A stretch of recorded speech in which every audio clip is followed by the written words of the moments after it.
Hi, I'm Peter Rose, founder of Longwood Currency Trading.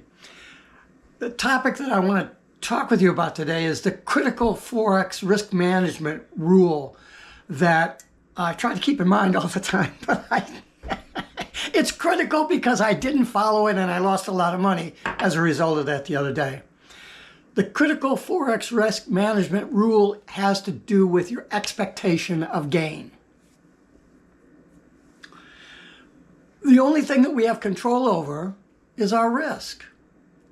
So that's why we set stops, okay? But there's another factor involved in that. It's what are we expecting to get out of that trade? If we expect too much, then we have to be willing to take more risk, right? If you expect price on one of the majors to go up 50 pips in the next 2 hours before you have to go off to work, the probability of that happening is very small. But if you're going to do a carry trade or something, and that's what your goal is 50 pips, what are you going to do? Take a 5 pip stop, 10 pip stop, 20 pip stop? So the more that you feel that you can gain from a trade, intuitively you sort of go, oh, well, I got to take a little bit more risk in order to let the price breathe. That's how you justify it, in order to let the price have some breathing room so that it can flop around a little bit and make that 50 pip journey. There's a flaw in the thinking there, particularly in Forex and particularly in Forex day trading. What's the reasonableness that that price is going to move 50 pips without it having a pullback? And who's to say how much that pullback is going to be or when that pullback is going to happen? If it goes up 40 pips and comes back 15, you're okay. But if you take the trade and it goes 15, now what are you saying to yourself? Oh, I got a 50 pip gain. I gotta give it 20 or 30 pips. I got it, that stupid risk to reward. Well, if I'm looking for 50, I got to be willing to take a 50 on a 1-to-1, or I got to be willing to take a 25. I mean, it's the stupidest thing in the world. Please don't listen to anybody who's talking about risk to reward, because there's no validity to it at all. I'm going to take a 10 pip risk because I'm going to make 30 pips. So I'm a 1-to-3. That's a great return. You didn't make the fucking return. There's no guarantee you're going to get 30 pips. You could get 3 pips, but you're taking a 10 pip risk. So that whole logic from a mathematical standpoint breaks down. I'm sorry, I got a degree in physics, almost a minor in math. Listen to what I'm saying. It's stupid. It doesn't make any sense. What you want to look at is the price action itself for the currency pair that you're trading during the time frame that you're trading it. What's the probability of it going up 50 pips? Why do you think that you are so smart that you're going to be the one to sit there and judge and say, I'm going to get 50 pips out of this? And then chances are the place that you're going in, unless you're more skilled at this, is where everybody else is going in. And because they're all going in, people are having to take the other side of that trade.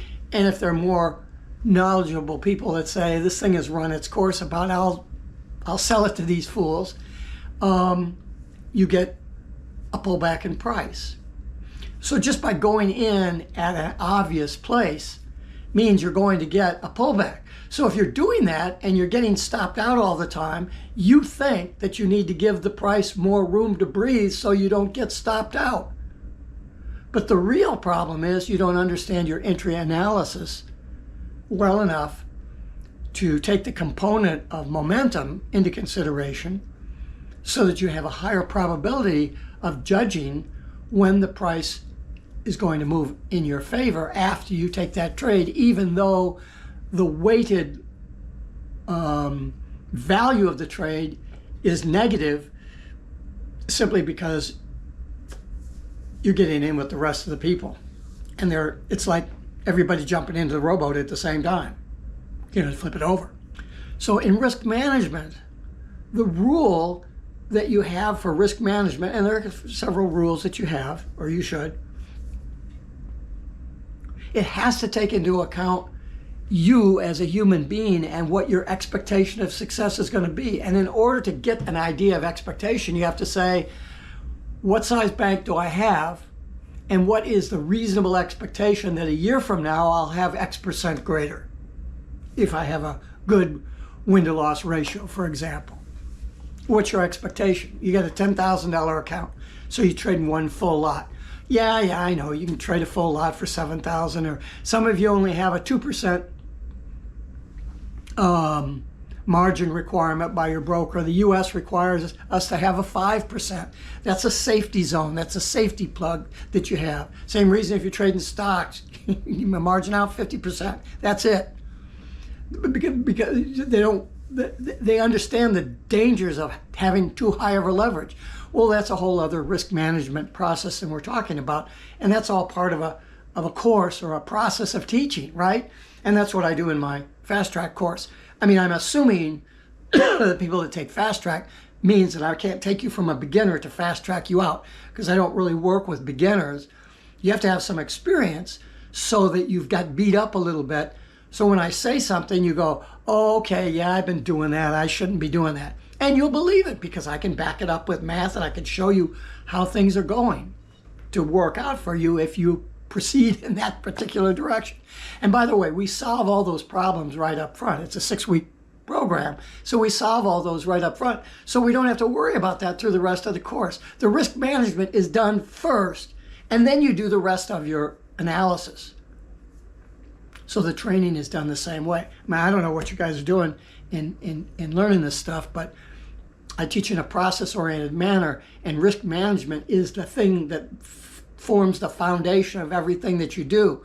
So why would you be doing risk management in the middle of managing a trade that you've been holding for 40 minutes or 4 days or something? That it's too late to worry about risk management then.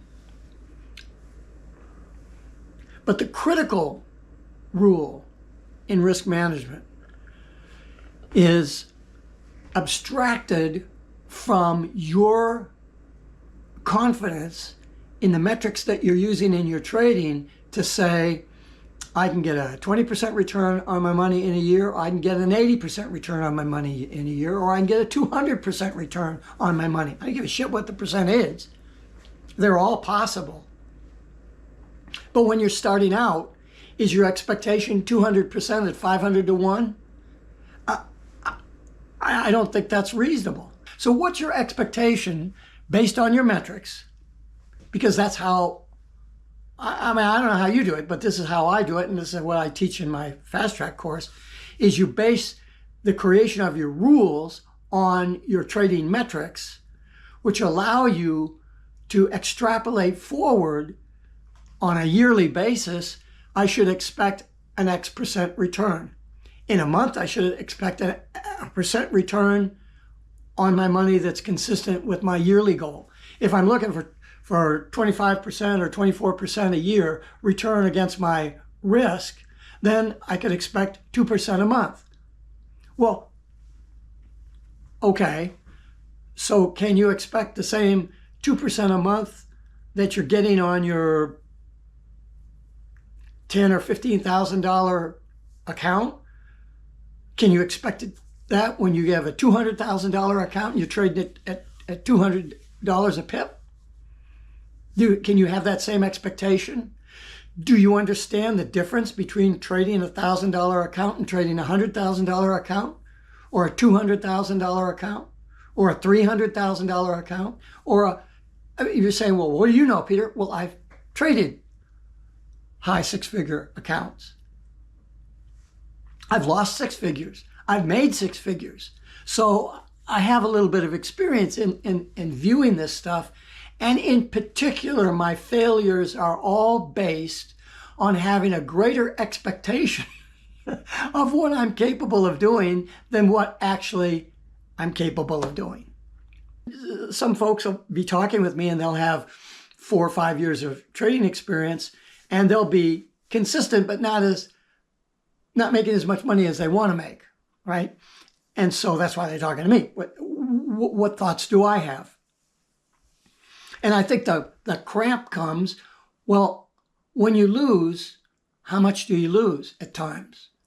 And the answer usually comes back, oh boy, I take some pretty big hits. And I can relate to that because I'm an aggressive trader. I'm too aggressive. That's my personality. I've been involved in the martial arts for 58 years. I'm pretty fucking aggressive as a person. But you have to leave that at the door when you enter the battlefield of currency trading. And that's very difficult to do. So you just hope you come out ahead at the end better than you would anywhere else. But you have to have that expectation of what you're going to be able to do or what's humanly reasonable to do. If you're going to take my fast track course, for example, we're going to get you in a live account, probably a week in to the program, $1,000 account. And by the end of the course, 6 weeks, you need to have established the ability to make a 20% return against that bank. Because if you don't, I'm going to work with you a little bit more. As long as you're paying attention and you're doing the work that's required in the course, I'll continue to work with you in order for you to straighten out whatever it is that's going wrong. And more often than not, the problem is unsatisfied with a 20% return. I mean, you can double at 20%. you can compound your money up at, oh God, what is that going to be? That's 3 years, 2.5 years. You can double your money at 20%. Well, I'm going to double my money in 4 months. Well, I won't accept you into my fast track program if you have a mindset like that. Don't even ask me about it. Because it's not reasonable at even a median level of ability.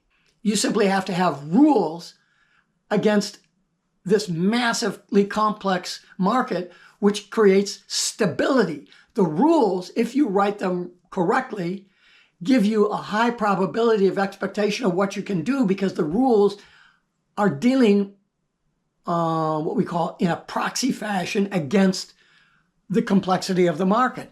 The more complex the market it is, the easier it is to make money from it.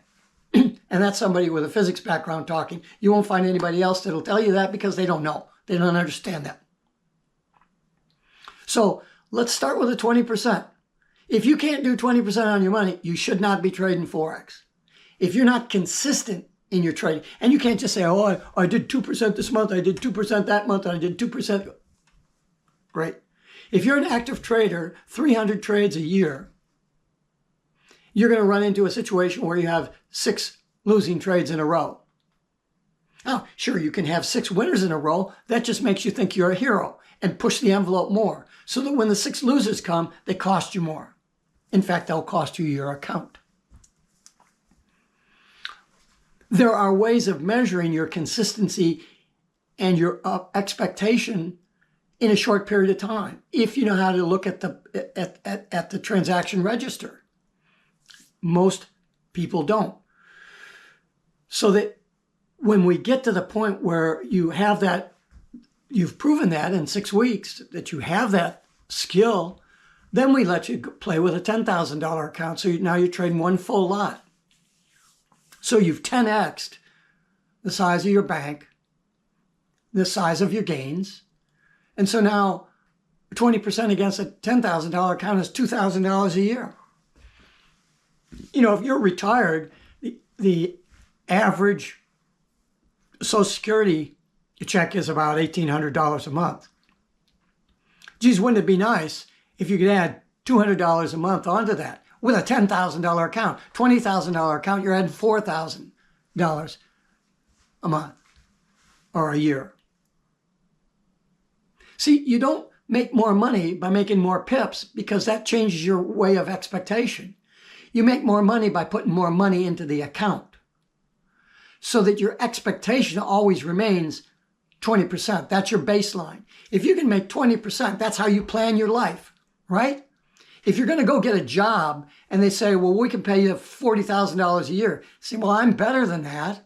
So I'll get a better job that'll pay me 50, which is what I'm worth, not the 40 here, because my baseline is 50. That's what my capability is. I know I can wow them at a 50 grand salary. That's my base. So when you go home at night, you know that you've got a $50,000 a year base that you can base your life on. The type of car you can buy, the number of vacations you can take, how many kids you ought to have. We're going to go to college someday. Okay, so that's the same kind of confidence that you need in saying, well, what's my base return going to be? You know, you should be able to kick that to 40% fairly quickly after you learn how to do the 20, because going from 20 to 40 is easy. And I mean, it's part of that fast track that lays the foundation for that. But if you're making $60,000 a year, if you made $6,000 from your trading, that'd be 10% of your $60,000 income. So wouldn't that be a good thing to have? A 10% raise. Your boss isn't going to give you 10%, right? So $6,000. What do you have to make $6,000? Well, you have a $10,000 account. If you made 60% on that, there's your $6,000. Or if you had a $20,000 account, how much to make $6,000? Well, you know, you see how you work it backwards? If the amount of money is what you're concerned about, you're going to beat yourself up. You'll have the incorrect expectation. You have to base it on the percentage, and that percentage has to be reasonable. So when you're learning Forex, if your person that you're learning this stuff from is not gradually taking you through these steps, and it's racing you to where you want to be, 200 to 1 or 500 to 1, and now you've taken your $500 and you've made 5,000, and now you take the 5,000, you make 25,000, and you take the 25,000 and you make 60,000, and you do the same thing, and all of a sudden you lose 100 grand. Everything that you've had. Or maybe you just lose 60 or 70, you go, oh, I'll put a little bit more money in because I can blah, blah, blah. But the odds have caught up with you. The risk of ruin has caught up with you, and you don't understand that. How much money do you need? You need enough money to replace your job income so you don't have to work. That's who I teach. I'm not teaching people who want to buy a Lamborghini. I'm not teaching people who want to flash. I'm teaching serious people that want to replace their job income. Whether that job income is $30,000 a year or $60,000 a year. 82% of the people I think it's more than that. I think it's 85% of the people in the United States who are W-2 wage earners hate their job. So no wonder there's so many people that want to quit their job. But you have to do it the smart way. You're not going to do it. You're not going to do it FBA, Amazon. Just not. But you can do it in currency trading. But you have to have a reasonable expectation of your ability in this massively complex market. So start with 20%. When you can prove it out at 20%, up the size of your bank and prove it there.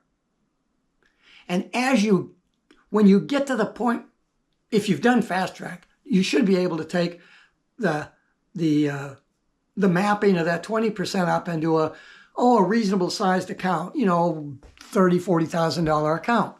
So you trade in a $40,000 account, you make 20% return, you're getting $8,000 a year. So that's a lot of money. You put the $8,000 back into the account because you have your job, and now you're trading $48,000 and $50,000 account.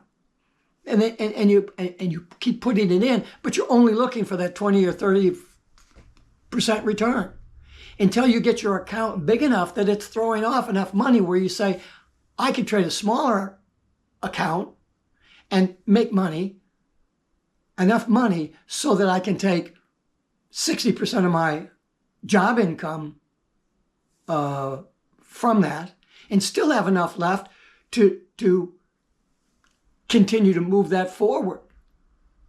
In other words, you're taking 60% of the profit, not of the base amount, and you're adding to the base of that amount once you have the that 60% of your job income. When you decide I want to take some of that money out, that's what I do with my real estate. I kept putting money into real estate. I was working as a software engineer for 33 years. And I never spent that. Well, I think we went to Disney World one time on some of the money from the properties. I don't know.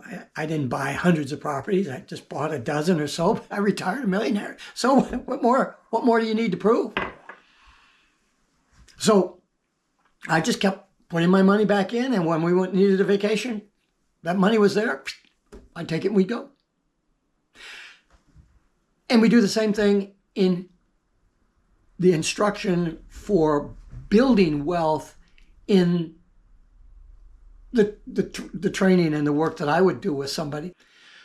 Get the knowledge, but base it on reasonable expectation of your gains, capability, and start out at 20%. Because if you can't do 20%, you're done. Get out.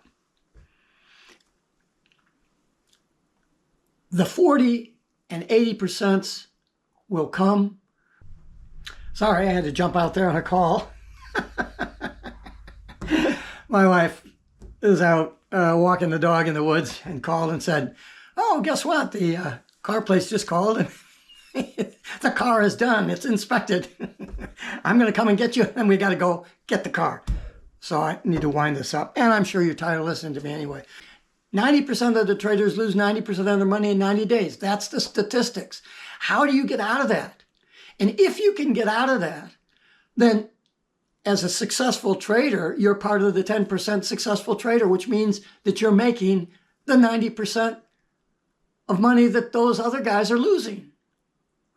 It's worth learning how to do right, and it's worth getting your emotions under control to trade at a reasonable leverage to get a 20% return so that you can get a 20% return against continuing size banks and be happy with that. And all of a sudden you'll find that you're at 40 or 60%. Maybe. This is for entertainment purposes only, certainly not educational or me promising you that I would be able to show you how to get a 40% or even a 20% return on your money. That's up to you. I can show you the math. Nobody can sue me from the math because you understand the math. And I can show you how you have to interact with that math in order to get a 20, 40, 80% return. It's up to you not to screw it up. It's up to you to be able to take the steps necessary for you to build wealth over a certain period of time. And if you're 50 years old and you understand you're running out of time, you may have job discrimination against you in your bank. That's in your job. So your time is running short. But that's no reason for you to rush.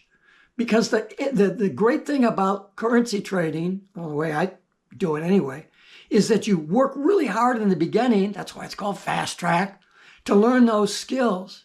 And there's no reason why you can't jump from 20% to 70% right away. Now, the problem is, how much money do you have to put in your bank? 60% of nothing is nothing. 60% of a $1,000 account is $600. That's not going to change your life. 60% against a $100,000 account, that's $60,000. That's your job income. Do you need 100? No, you don't. How long will it take you to get to the point where you can have basic, realistic expectations of what you can do with a $100,000 account that you might not have trading a $1,000 or a $5,000 account? You don't want to go from trading a $10,000 account to trading a $200,000 account. I mean, that's what I did, and I failed. In about a 7-month period of time, I went from trading 1 to 3 lot positions to trading 25 to 30 lot positions in 7 months. And so the losses at the 25 and 30 lot positions wiped out all the profits that I had made from the 1 to 3 to 6 to 5 to 8 lots. And so I was negative on ran into 6 losses in a row, big ones. Reasonable expectation of your ability in relationship to the availability. Peter Rose, Longwood Currency Trading. Have a great day and have a great trading day. Send me an email if you want to chat about any of this stuff, and I'll be happy to talk a little bit more in detail with you.